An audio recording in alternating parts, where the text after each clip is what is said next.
네, 올해 반도체 슈퍼 사이클이 예상되고 있습니다. 차량용 반도체 공급난에 이어서 모바일 반도체도 공급 부족이라는데요. 반도체 수급 상황이 어떤지, 한국의 반도체 경쟁력을 유지하기 위해서는 어떤 전략이 필요한지 알아보겠습니다. 진대재 스카이레이크 인베스트먼트 회장 나오셨습니다. 진 회장은 삼성전자 사장과 정보통신부 장관을 지낸 IT 전문가입니다.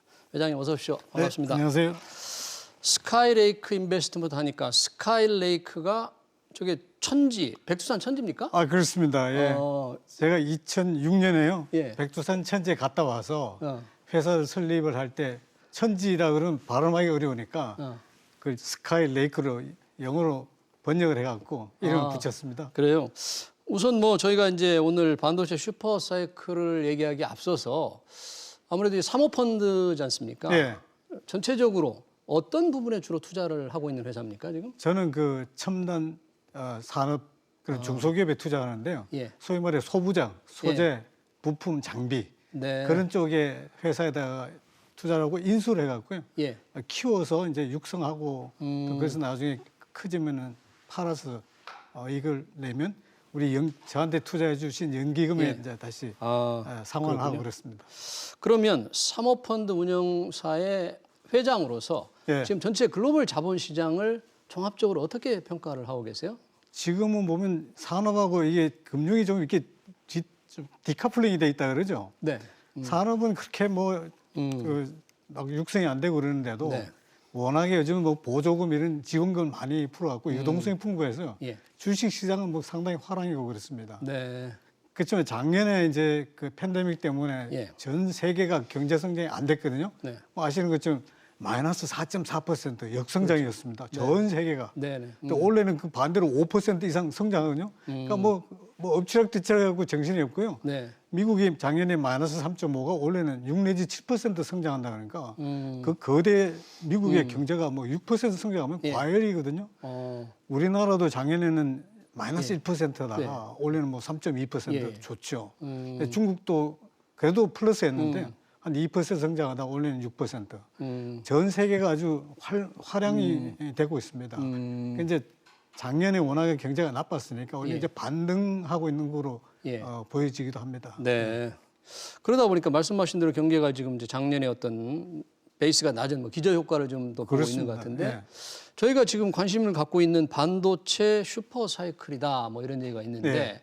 지금 상황이 슈퍼 사이클이 뭐 시작되고 있는 겁니까? 아니면 어떻습니까? 전체적으로 보시면. 그거는 이제 여러 가지 측면으로 봐야 될 예. 텐데 이제 슈퍼 사이클 온다는 게 수요 공급 측면에서 공급보다 수요가 많이 늘어나면 예. 막 값이 막 뛰는 거요. 예. 반도체는 특이하게도요. 한 예. 5%가 모자라면 값이 뭐 어떨 때는 2배까지 올라갑니다. 5%가 모자라도. 예, 5% 부족하면 값이 반값이 될 때도 있어요. 아, 그래요? 그래서 이게 슈퍼 사이클이라는 게 뭐 예. 어마어마하게 수요 공급의 차이가 나는 게 아니고 한 예. 5%만 이게 적어도요. 문제거든요. 근데 지금은 딱 이제 수요가 많이 늘어나는 이유가 4차 산업혁명. 네. 그게 이제 작년에 그 팬데믹 문제 때문에 비대면 이런 식으로 해갖고 데이터가 많이 생성이 돼요. 또 집에서 뭐 일도 네. 하고 공부도 집에서 하고 하니까 그 예. 데이터 센터 같은 게 많이 필요하거든요. 또 컴퓨터도 많이 사고 집에서 또 대형 TV도 많이 사고 그러니까 이게 거기 들어가는 반도체가요 수요가 많이 늘어나고 있습니다. 근데 그 반면에 공장을 하나 지으려면 10조씩 들거든요. 그 공장을 저는 못 짓는 겁니다. 설비 투자 규모가 엄청난데 쉽게 엄청나니까. 못 짓는다. 예, 기술도 어마어마하게 어려워졌고 한 20년 전에 비해서 예. 그러니까 수요는 견조하게 늘어나는데 예. 공급이 자꾸 후행을 할 수밖에 없거든요. 그러다가 이제 반도체를 또 생산하는 회사들은 큰 이제 과점 상태 아닙니까? 뭐 예. 삼성, 뭐 하이닉스, 하이닉스. TSMC 뭐 이런 식으로. 예. 그 사람들이 공급 과열 정도가 되게 막 투자 안 할 거 아닙니까? 그래서 당분간 수요가 늘고 공급이 부족한 상태가 올 것 같다. 그러다 중국이 또 이제 반도체 굴기 그래갖고 2015년부터 거대 투자를 하겠다 그러는데 예. 그게 생각보다 잘 안 되는 것 같아요. 중국의 굴기가 중국의 반도체 반도체 굴기가. 이제 기술력 같은 게 떨어지고 하니까 미국의 뭐 제재 때문에 그렇습니까? 그건 요즘에요. 예. 특별히 더 심하고요. 중국에다가 이제 반도체 장비를 팔지 마라. 여러 가지 예. 지적 재산 예. 문제가 예. 있으니까 안 팔으면 좋겠다니까 안 파니까요.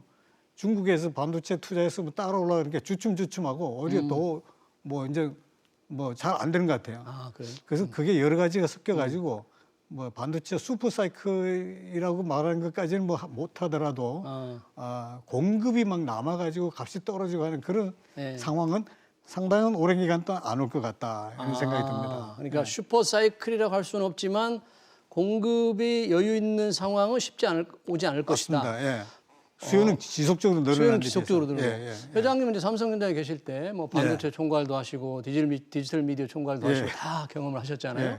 전에 반도체 슈퍼 사이클을 이렇게 돌아보면 예. 어떻습니까? 그때와 몇 차례 슈퍼 사이클을 저희가 목도를 했죠. 그렇습니다. 뭐 오래 전에로 하면 뭐 94년, 5년 이럴 때 정보화 혁명이 일어날 때 그때 예. 어마어마하게 이제 컴퓨터 같은 게 많이 팔릴 때 그랬었고요. 2007년 같을 때도 이제 그 전에 있던 불황 때문에 투자를 적게 하고 그러면 또 이게 4년마다 한 번씩 호황 불황이 왔다 갔다 하는데 최근에 그런 불황이 좀 없었어요. 이제 2010년부터 반도체가 호황인데요, 대체로. 그게 계속 나쁘지 않은 겁니다. 그러니까 앞으로도 한 10년 또 괜찮을 것 같고요. 그래요? 그러면 방금 말씀하신 그 만드는 회사는 이제 과점 사실상 체제인데 삼성전자, SK 하이닉스 예. 뭐 이 슈퍼 사이클의 흐름을 타고 예. 이익도 좀 많이 늘 것 같습니까? 많이 늘 겁니다. 특히 메모리 쪽에는 우리나라 두 회사가요, 전 세계 70%를 공급하거든요. 예.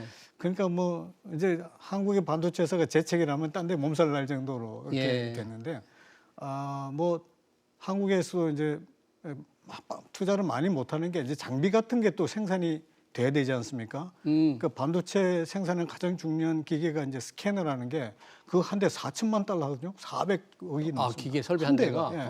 근데 네덜란드에 있는 회사만 만들어요. 그래요? 거기서 많이 못 만들어요. 음. 공장을 많이 지으려고 해도 못 짓습니다. 그래서 전 세계에서 그런 것들에 제한을 받아서 또 반도체 기술 자체도 너무 어렵고요.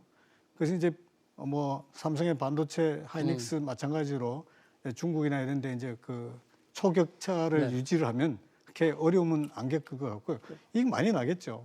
한때 많이 날 때는 뭐 분기당 15조가 난 적도 있지 않습니까? 예. 거기까지는 모르더라도 예. 이게 충실히 날 것 같습니다. 그래요? 예. 지금 아까 잠깐 전에 그 중국 굴기가 생각보다 어렵다 그러는데 뭐 반도체라든지 모든 분야에서 중국의 추격, 우리나라를 쫓아오는 추격 속도가 너무 빨라서 겁먹고 있는데 반도체는 쉽지 않을 것 같습니까? 중국에 따라오기가? 반도체는 그렇게 쉽지 않습니다. 딴 거에 비해서. 왜냐면 다른 것들 때 기계라든가 휴대폰 이건 보이지 않습니까? 예. 보이는 걸 이렇게 싹 카피하는 거는 복제품을 만드는 건 쉬운데요.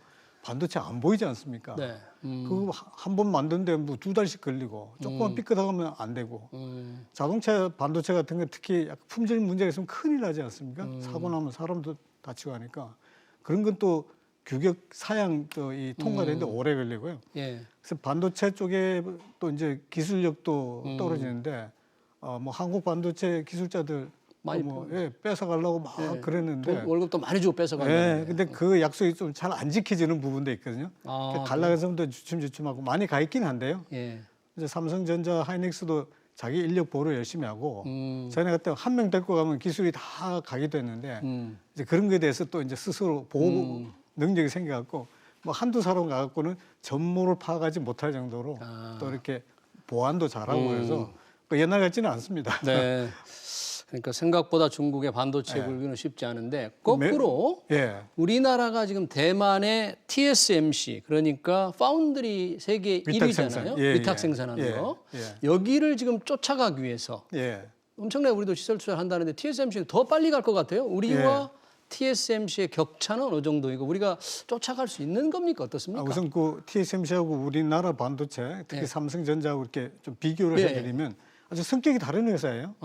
삼성전자 반도체는 메모리 자기 브랜드거든요. 자기가 개발하고 설계해서 자기가 생산을 하는 거고 또 삼성에도 통신용 AP라든가 이런 걸 자기가 만듭니다. 근데 TSMC는 자기가 설계하는 게 없어요. 설계를 자기가 하는 게 없고. 팬리스라서 설계 전문 회사한테 주문을 받으면 생산만 전문화합니다. 그러니까 공정 기술만 이렇게 좋은 거죠. 물론 그에 대한 지적 자산이 있긴 하지만 삼성은 그걸 다 합니다. 자기 것도 있고 위탁 생산도 위탁 많은데. 생산도 하고. 근데 위탁 생산을 주문하는 사람 입장에 보면요, 삼성전자가 경쟁사거든요. 이렇게 만들어라고 주면 삼성전자가 설계도 지들이 배워버릴 것이다. 그래서 주춤주춤합니다.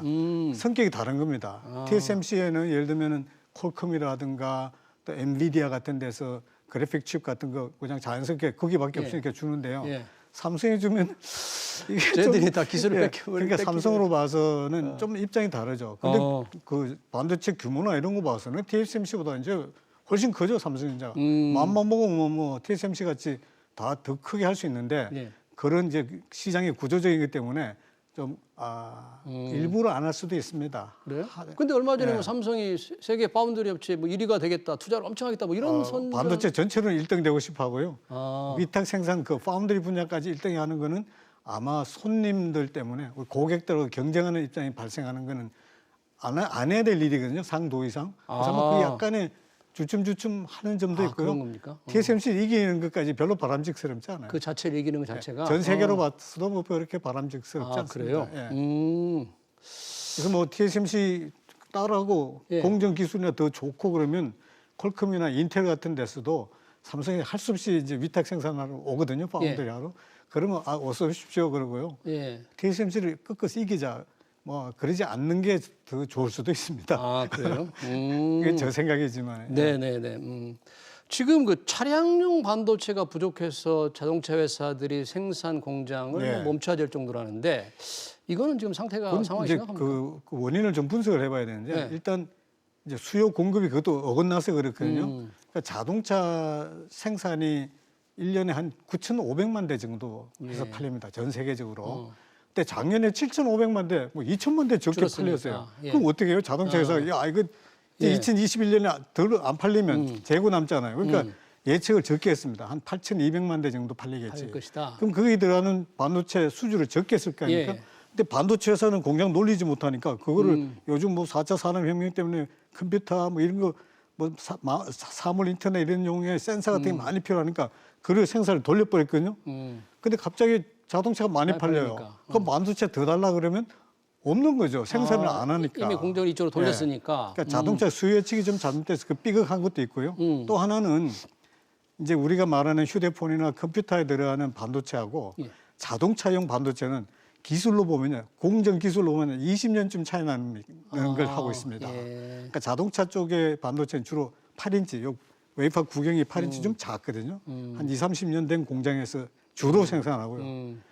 이제 메모리 이런 거는 12인치 큰 데서 합니다. 이게 최신 공장에서 하는데 반도체 쪽으로 입장에서 보면 자동차 반도체는 이 큰 웨이퍼 첨단 기술 생산하면 수지가 안 맞습니다. 수지가 안 맞으니까. 그러니까 옛날 공장에서 하고 있는데 옛날 공장은 투자할 수도 없고요. 그러니까 삼성전자가 모자란다고 해서 바로 생산할 수 있는 게 아니에요. 안 합니다. 그러니까 할 이유도 없고요. 예. 또 반도체라도 자동차에 들어가는요. 그 규격 사양 받는 통과되는데 한 2년씩 3년씩 걸립니다.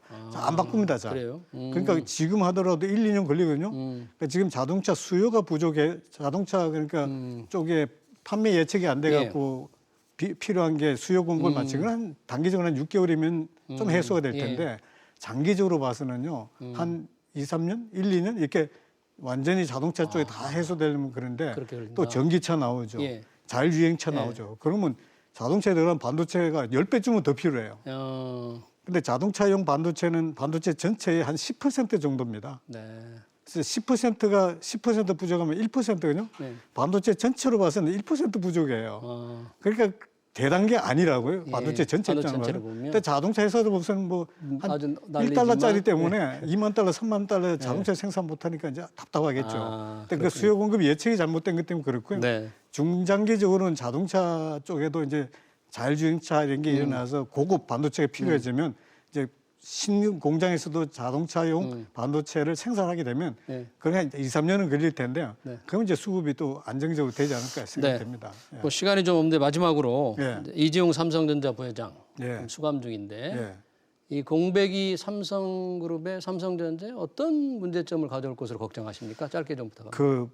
뭐 단기적으로는 뭐 전문가인들이 다 할 수 있는데 장기적으로 지금처럼 반도체 뭐 큰 공장을 뭐 수십조 줘서 투자하는 거에 대해서는 결단이 필요한데 총수가 있으면 좋죠. 제가 뭐 기업인으로 한마디 부탁 말씀을 드리고 싶은 거는 지금 이제 우리 문재인 정부가 탄생한 지 이제 4년이고 1년 있으면 대통령 선거도 하지 않습니까? 신밀 촛불 혁명으로 이렇게 탄생했고 그동안에 이제 국정농단의 적폐 해소하는 건 다 잘 성공적으로 했지 않습니까? 그럼 이제 새로운 정부가 탄생하던 이번 정부가 끝날 때쯤에는 아주 통 큰 결단을 내리셔갖고 사면을 좀 착 해주시면 좋겠습니다. 네, 알겠습니다. 이 반도체 문제 기업인의 소망 들어봤습니다. 지금까지 진대재 스카이레이크 인베스트먼트 회장과 함께했습니다. 고맙습니다. 네, 감사합니다. 네.